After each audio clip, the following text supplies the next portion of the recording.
Bon, est-ce que ce serait pas la première vidéo dans mon studio podcast? Encore une fois, enregistrée à l'arrache, c'est une honte, hein. J'ai mis un trépied avec mon iPhone et j'utilise les micros que j'ai achetés aux États-Unis. Si vous suivez pas, j'ai commencé ce podcast aux États-Unis en avril. Et encore une fois, j'enregistre à l'arrache. Mais j'espère que bientôt, ça va un peu plus se professionnaliser. J'ai acheté ce beau siège bleu. Je sais pas ce que vous en pensez, mais il est vraiment, moi je trouve qu'il est pas mal. Mais c'est une honte, hein. J'ai toujours pas accroché de cadre photo. D'ailleurs, bientôt, je vais mettre une photo ici. Ce sera un des posters qu'on vend avec le business de ma femme, où on fait des posters Star Wars Marvel, qui s'appelle Lovely Wall Art. Bref, je suis super content de vous retrouver ici. C'est peut-être le début d'une grande aventure. En tout cas, moi, je suis super content. La chaîne secrète, on est à 67 abonnés. Abonnez-vous à chaque début de vidéo, je vais dire le nombre d'abonnés qu'on a. Voilà, si vous ne me connaissez pas, je m'appelle Guillaume Duhan, j'ai plus de 15 ans d'expérience dans la tech. J'ai lancé une chaîne YouTube qui a pas mal marché, Code with Guillaume, avec 180 000 abonnés. Et j'ai lancé cette chaîne secrète complètement à l'arrache, cette fois-ci en français, parce que Code with Guillaume est en anglais. En tout cas, je suis ravi d'avoir ce nouveau studio. Ce studio, c'était un peu un rêve pour moi. Alors, je vous montrerai peut-être des images la prochaine fois, parce que là, j'enregistre vraiment à l'arrache. C'était juste pour vous envoyer une petite vidéo comme ça aujourd'hui. Mais j'ai créé mon espace enfin, de 37 mètres carrés, dans la maison que j'ai achetée dans le sud-ouest.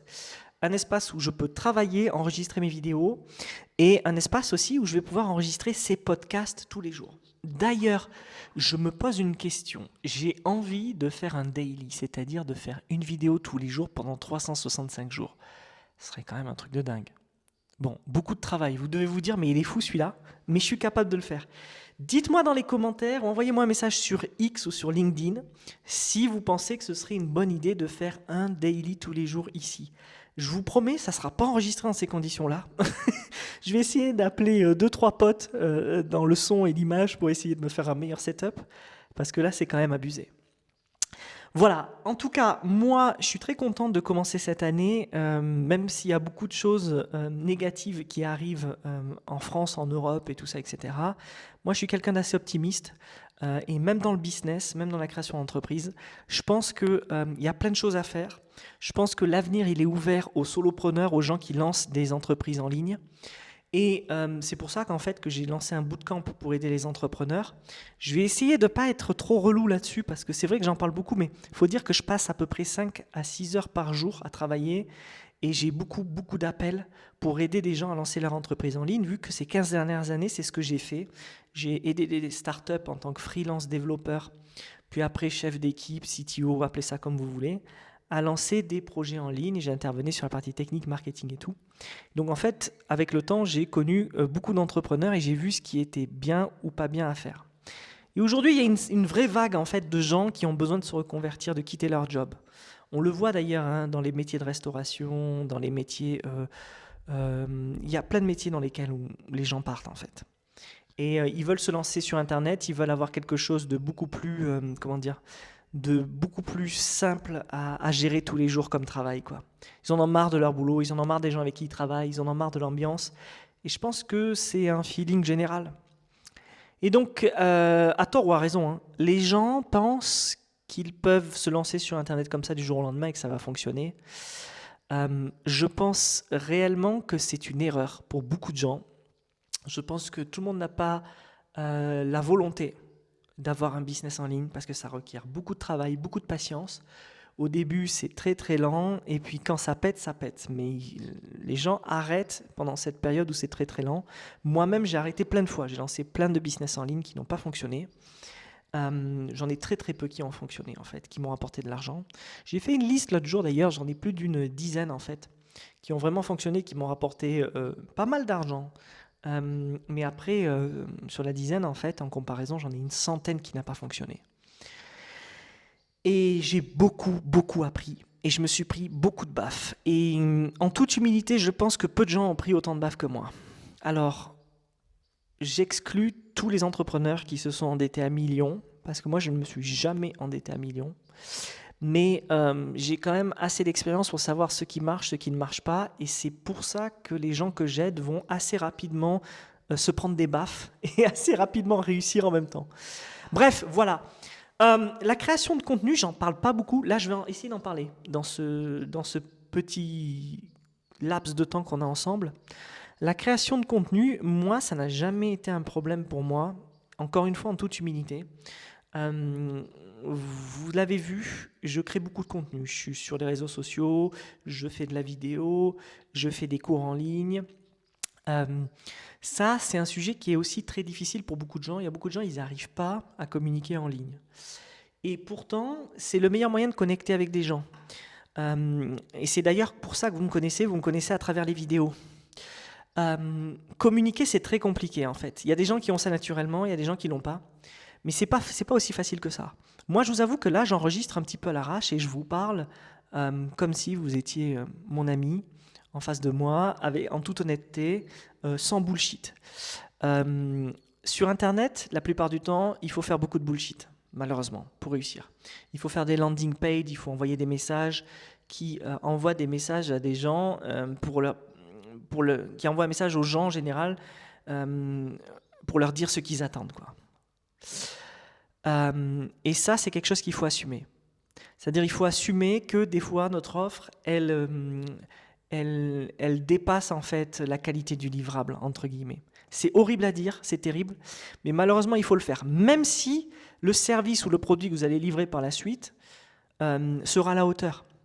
Le seul truc, c'est que quand on se lance, en fait, j'ai une citation qui me vient en tête, c'est être entrepreneur, c'est se lancer d'un avion sans parachute et fabriquer le parachute avant d'atterrir. C'est exactement ça. Et c'est pour ça que tout le monde n'est pas fait pour ça. Moi, je pense qu'il y a des gens, ils ont besoin de sécurité. Je pense qu'il y a beaucoup de gens, ils ont besoin d'un cadre. Il y a beaucoup de gens, ils ont besoin de savoir où ils vont. L'entrepreneuriat, c'est tout l'inverse de ça. Il n'y a pas de sécurité. Vous ne savez pas où vous allez et vous n'allez peut-être pas gagner d'argent. Et quand je dis peut-être pas gagner d'argent, c'est 90% des cas, vous ne gagnerez pas d'argent. Moi, j'ai eu la chance d'être freelance pendant des années. Ça m'a permis de vivre et de lancer des apps, lancer des sites web, lancer des sites e-commerce. Et en fait, tous mes échecs, entre guillemets, ont été des échecs sans risque. Pourquoi ? Parce que je gagnais déjà très bien ma vie en tant que freelance. Vous n'avez pas besoin de gagner bien votre vie pour tester des trucs. C'est pas ce que je suis en train de dire. Mais ce que je suis en train de dire, c'est que beaucoup de gens n'ont pas la volonté de passer 15 ans à essayer. Et malheureusement, c'est ça qui fait la différence quand on veut être un entrepreneur.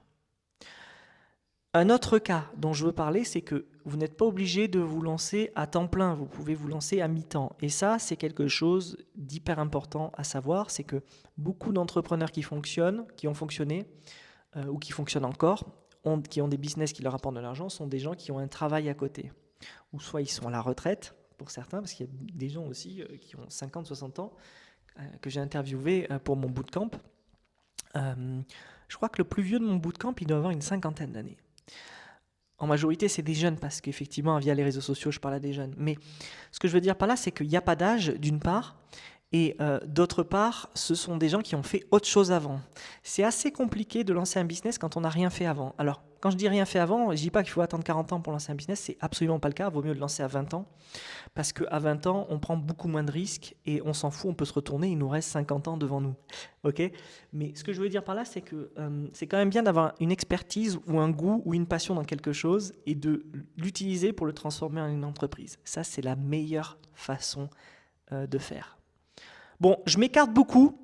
En tout cas, je vais vous dire une chose, c'est que j'ai très très envie de communiquer cette année. Pour une raison simple, c'est que comme j'ai acheté cette maison dans le sud-ouest et que je suis dans la nature, je ne vais pas rencontrer beaucoup de gens dans la tech là où je suis. C'est tant mieux. Après, ce n'est pas le souci parce qu'avec Internet, on peut communiquer à distance. D'ailleurs, c'est ce sur quoi, en fait, toute la Silicon Valley se trompe. Ils veulent des gens sur place, mais en fait, ils peuvent recruter des talents worldwide, remote. Et les boîtes qui vont faire la différence sont celles qui vont recruter remote, pas celles qui vont recruter localement en Californie. Ça, c'est un détail que je donne. C'est la même chose pour Paris, c'est la même chose pour Tel Aviv, c'est la même chose pour Dubaï et tout le reste. Tous les talents, en fait, sont remote aujourd'hui. Mais ce que je veux dire, c'est que vous n'avez pas besoin, peu importe où vous vivez, pour faire quelque chose. Et moi, c'est exactement ce que je veux montrer ici, c'est que là, je lance cette chaîne.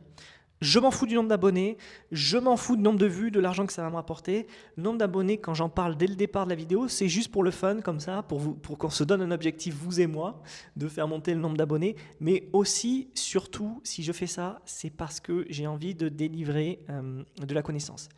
Et c'est sur ça que je vais finir. C'est pour ça que j'ai fait cette chaîne gratuite Code with Guillaume où j'ai appris à plein de gens à coder, à passer sur Next, à passer sur Vue, à passer sur React et tout ça, etc.